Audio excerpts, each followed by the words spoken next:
No programa Matutando de hoje, vamos falar sobre o poder de transformação social da poesia, uma das artes mais longevas da humanidade. Em 1949, 4 anos após o fim da Segunda Guerra Mundial, o filósofo Theodor Adorno afirmou: escrever um poema após Auschwitz é um ato bárbaro, e isso corrói até mesmo o conhecimento de porque hoje se tornou impossível escrever poemas.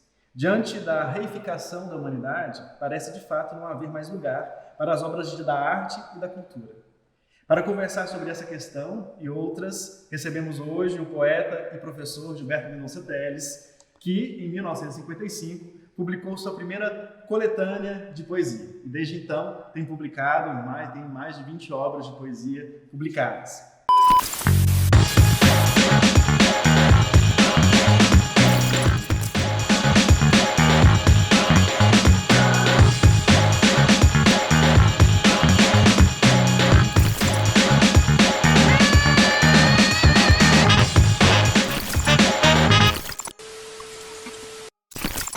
Eu sou Oliver Mariano, trabalho há 7 anos como revisor de textos da editora do Instituto Federal de Goiás. Sou mestre em letras e linguística e hoje curso doutorado em estudos literários, pesquiso o ensino de leitura de poesia, como membro da rede de pesquisa em leitura e ensino de poesia.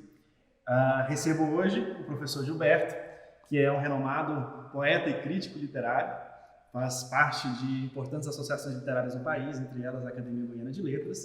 Foi professor, atuou como professor em diferentes instituições, inclusive como professor fundador da Universidade Federal de Goiás e, na época, a Universidade Católica de Goiás. Depois passou a atuar, onde se aposentou na Universidade Federal Fluminense e na Universidade Federal do Rio de Janeiro, e também como professor da Pontifícia Universidade Católica do Rio de Janeiro, além de outras instituições em que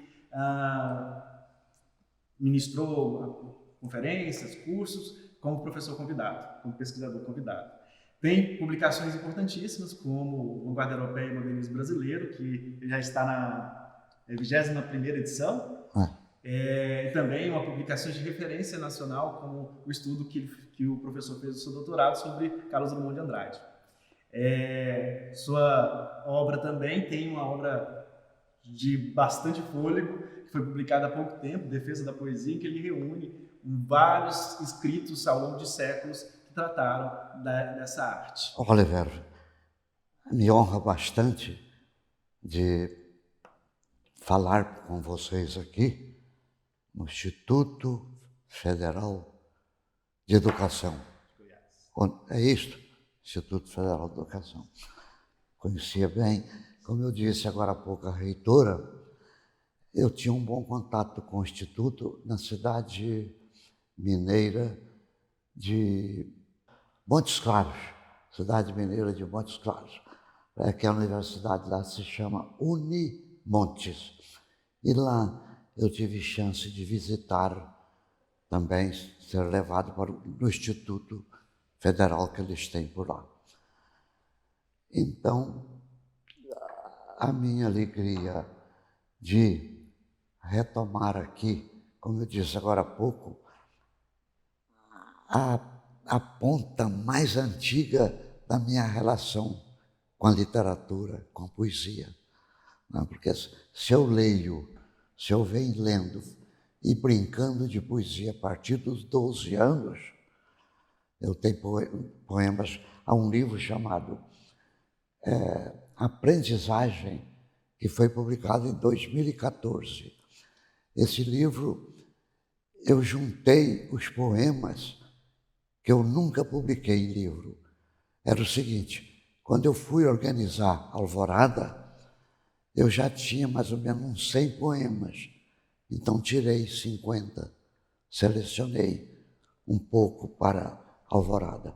E assim, cada livro que eu publiquei, hoje está em torno de 80 e tantos livros, eu sempre procedi da mesma maneira, selecionar e ver aquilo que me parece melhor naquele instante. E aí eu venho, esse livro, chamado, portanto, Aprendizagem, ele, agora que ele começa a ser soltado para o público, já saiu uma tese de mestrado sobre ele, 2 teses 2 dissertações de mestrado, estudando os poemas que eu não publiquei, que ficaram apenas por ali. Na nossa sociedade do século XXI, o tempo parece ser escasso diante de uma rotina exaustiva, sobretudo com a rapidez imposta pelas tecnologias. Vivemos numa sociedade do desempenho, ou uma sociedade do cansaço, como diz o Byung-Chul Han. Nessa sociedade parece não haver espaço para o tempo da fruição e da reflexão que a poesia parece solicitar. Então, o que eu pergunto ao senhor é, a poesia tem lugar nessa sociedade? E se ela tem, qual é esse lugar? A primeira coisa também é o senhor deixar de falar senhor. Goiano gosta muito do senhor. Mas você, o Rio pelo menos tem essa democracia de você, todo mundo é você e pronto. Mas a pergunta é excelente, porque envolve toda a história da poesia. Desde o século VIII a.C., quando viveu Homero, quando Homero escreveu a Ilíada, a Odisseia, e ficou tão encantado com o que estava fazendo que criou 4 poetas dentro da Ilíada. Eu não me lembro de todos, mas há um Demódoco. Esse Demódoco é aquele que narra a vida de Ulisses. Dentro da Odisseia, da Ilíada, não, aí no caso, dentro da Odisseia, aparece o Demódoco para contar aquilo que é o narrador do Ulisses. Então, olha, 800 anos antes de Cristo, primeira coisa que ficou na escrita, porque tudo indica que 2 séculos antes, em 1000 ou 1100 ou 1200 anos antes de Cristo, teria vivido Orfeu. Na minha opinião, no segundo volume, no primeiro volume, que você não tem ainda, que está esgotado, lá eu trato disto. O primeiro volume eu mostro que o Orfeu aparece no século VII, mas Homero não fala dele hora nenhuma. Eu acho que Homero tinha ciúme de ter existido esse homem que foi tão importante para a poesia lírica. Veja bem, antes de haver escrita, porque a escrita que nós conhecemos hoje, ela só se divulga na Grécia a partir do século VII a.C. Aí começa a ser divulgado. Mas muita gente não acreditava na escrita, mas com o tempo a escrita foi dominando. Os poemas de Homero, que eram simplesmente recitados, passaram a ser transcritos. Aliás, foi um tirano,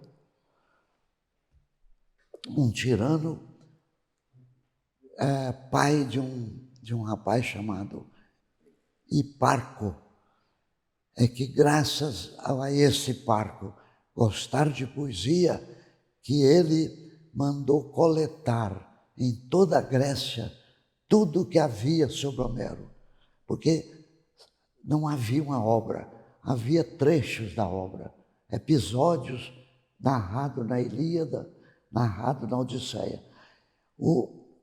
Esse tirano, então, mandou que em todo lugar da Grécia, alguém que soubesse de cor poemas de Homero, que preparasse e escrevesse e mandasse para eles.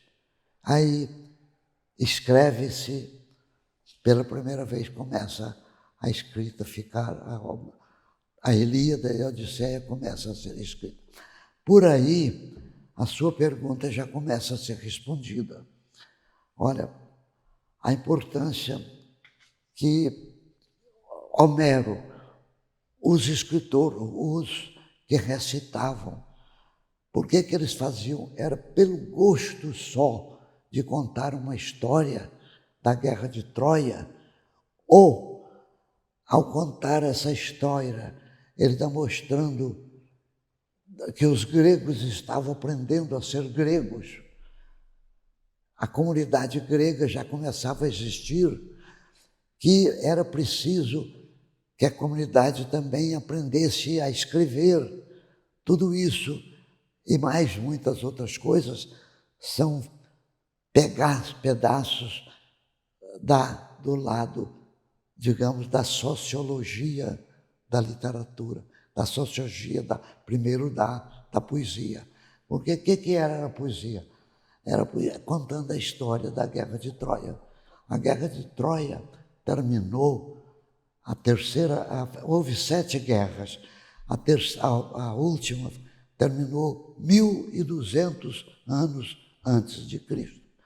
Homero vai viver 400 anos depois. Para vocês terem uma ideia de Homero para a Guerra de Troia, 400 anos, é só pensar agora no descobrimento do Brasil. Pensa, por exemplo, o Brasil descoberto, 1500. O que houve em 1600? O que nós podemos saber de verdade disso? Passa para o mito, passa para o social, né?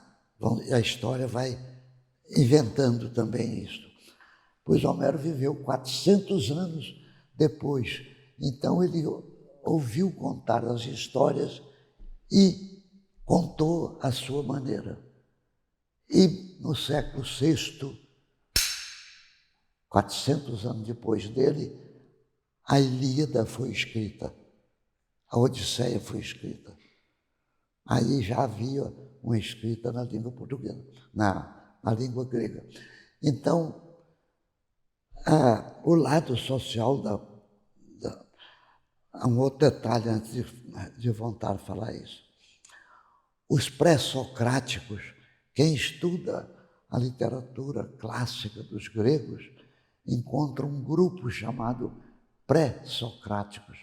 Os pré-socráticos viveram do século VII, quer dizer, depois de 200 anos depois de Homero, século VII, século VI. Os homens que começaram a escrever, falando sobre, inventando o mundo, como o mundo apareceu, como apareceram os planetas, como foram, enfim, toda uma filosofia da vida foi aparecendo. E aí, a poesia também. Estamos dialogando com o poeta e professor Gilberto Mendonça Teles, hoje sobre o tema o poder de transformação social da poesia. Voltamos já.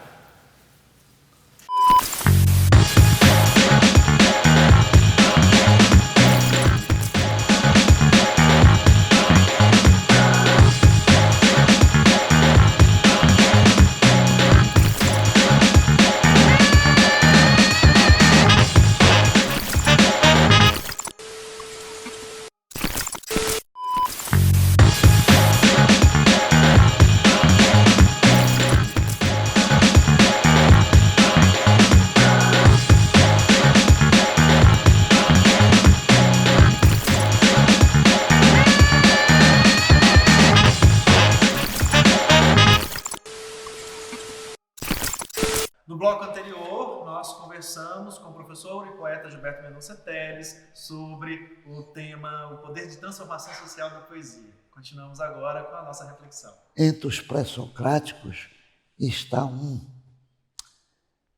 que não estou lembrando o nome, mas lamento não lembrar, mas sei o pensamento dele. O pensamento dele é o seguinte: na poesia, Deus está conosco dentro da poesia. Isto em grego era dito assim, entusiasmos. Entusiasmos, deu o nosso entusiasmo em português. Entusiasmos em grego, esse ento quer dizer dentro. Tu quer dizer Deus. Não é o tel, não, é tu. Antes de ser tel, para dar teodiceia, estudo sobre Deus, era tu. Então, esse pré-socrático, eu estou tentando tirar da minha língua o nome dele aqui. Ele diz, na poesia, Deus está lá dentro. É o entusiasmo. O poeta tem que ter entusiasmo, tem que ter um entusiasmo. Ele tem que acreditar, ele tem que ser como um poeta, como um Deus, porque ele tem que colocar o Deus lá dentro. Então, os pré-socráticos começam a estudar a poesia, chegam no tempo de Platão, século IV.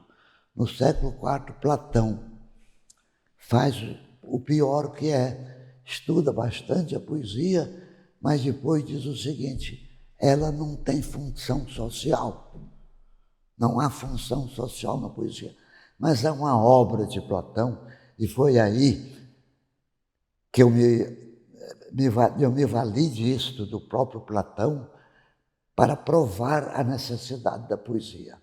Há um livro dele muito importante, mas nos vários livros de Platão, há um chamado A República. Lá no fim da República, não, no início da República, Platão diz o seguinte, se um desses poetas que vivem aí cantando de cidade em cidade, recitando Homero, se um desses poetas chegar na nossa cidade, nós vamos tratá-lo muito bem, vamos falar que ele é divino, mas depois nós o mandaremos cantar noutra freguesia, o mandaremos embora. É só pegar o livro da República e encontrar isso. Mas no fim do livro, a República, tem uma coisa, parece que é a consciência do grande Platão, do eu, e ele então diz o seguinte, mas se por acaso alguém, poeta ou não, quiser defender a poesia, quiser provar que ela tem um valor, que o faça. Eu baseei nisto para fazer um livro chamado Defesa da Poesia. São 2 volumes. O primeiro volume, ambos publicados pela editora do Senado, o primeiro volume fala de Homero até o século XVI, até Dante Alighieri, século XVI. E o segundo volume que você tem fala do século XVI ao século XX. São textos que italianos, franceses, alemães, ingleses, americanos, gente que estudaram a poesia, escreveram sobre a poesia. Eu peguei esse material todo, mandei traduzir, e é o que consta do meu livro. Então eu pego homens que são teólogos, que são antropólogos, que são sociólogos, que são toda espécie de ciência, e que são poetas, que são grandes críticos, que estudaram a poesia.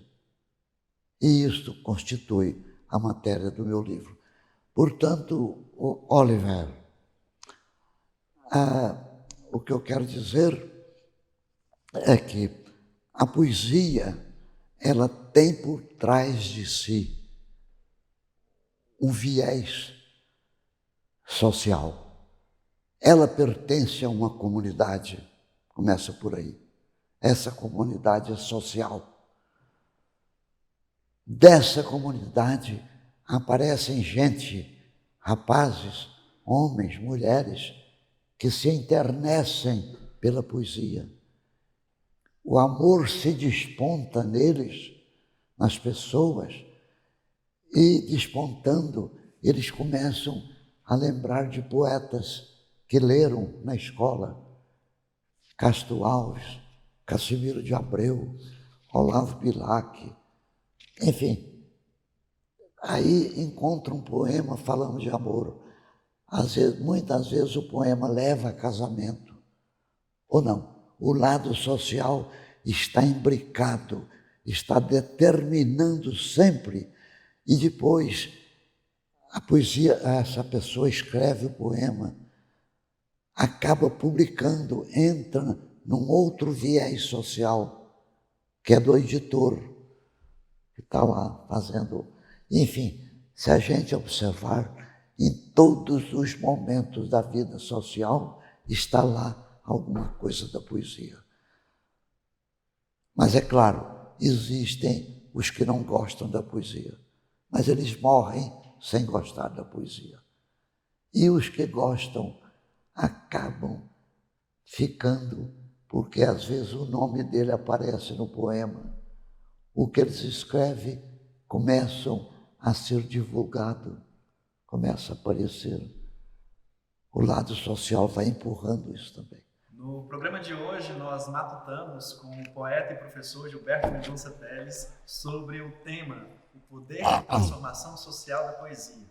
Para isso, a gente fez uma viagem no tempo. Fomos à antiguidade, na Grécia, para refletir um pouco sobre a presença da poesia na comunidade. Depois fizemos um salto, fomos para o início do século XX, nas vanguardas, para pensar nesse poder de intervenção da poesia na realidade por meio da ruptura.